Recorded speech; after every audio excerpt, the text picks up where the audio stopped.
ఇలా త్రిబులార్ని ఓఆర్ఆర్ని లింక్ చేసే రేడియల్ రోడ్స్తో పాటు అనేక లింక్ రోడ్లు కూడా మిస్ అయ్యాయి.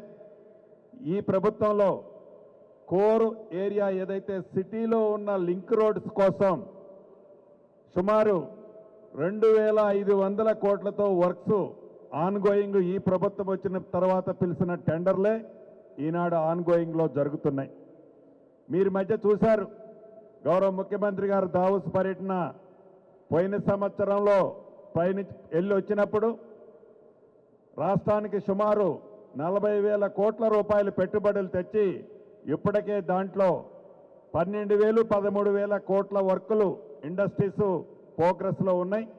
మొన్న దావోస్ ప్రయాణానికి వెళ్ళొచ్చిన తర్వాత 1,82,000 కోట్ల రూపాయల వివిధ సెక్టార్లకు సంబంధించిన అది ఇండస్ట్రీస్, ఫార్మాకి రిలేటెడ్, పవర్కి రిలేటెడ్, అదే రకంగా ఐటీకి రిలేటెడ్ దేశంలో ఉండే ప్రపంచంలో ఉండే అనేక దిగ్గజ కంపెనీలని ఇన్వైట్ చేసి వారిని ఒప్పించి మెప్పించి 1,82,000 కోట్ల ఫండ్స్ని అంటే ఇండస్ట్రీస్ని ఈ రాష్ట్రానికి తేవటం జరిగింది.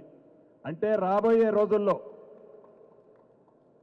ఏదైతే ఈనాడు హైదరాబాదు మెట్రోపాలిటన్ నగరం ఉందో దీన్ని ఈ దేశంలోనే కాదు ప్రపంచంలోనే ఒక రోల్ మోడల్ సిటీగా తీర్చిదిద్దాలన్నది ఈ ప్రభుత్వం యొక్క దృఢ సంకల్పంతో ఆ దిశలో పనిచేస్తుంది.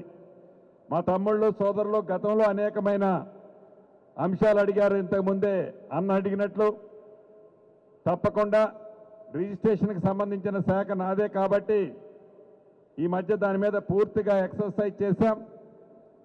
మొదటగా రాష్ట్రంలో పైలట్ ప్రాజెక్టుల కింద కొన్ని సబ్ రిజిస్ట్రార్లో ఏదైతే ఆన్లైన్లో అంటే అక్కడికి పోయి గంటలు వెయిట్ చేయకుండా ఉండే విధంగా ఆన్లైన్లో స్లాట్ బుక్ చేసుకునే కార్యక్రమాన్ని ఈ రాబోయే కపుల్ ఆఫ్ డేస్లో ఆ ఫెసిలిటీని రిజిస్ట్రేషన్లో శాఖలో తీసుకురాబోతున్నాం.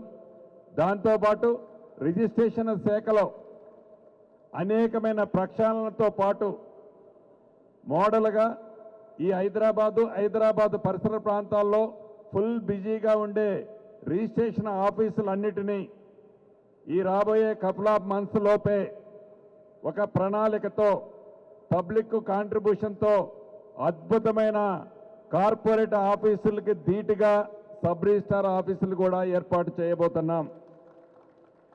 మిత్రులు అడిగినట్లు తప్పకుండా ప్రాపర్టీ వాల్యూస్ని మార్కెట్ వాల్యూకి, కార్డు వాల్యూకి చాలా ప్రాంతాల్లో చాలా వ్యత్యాసం డిఫరెన్స్ ఉన్నమాట వాస్తవం.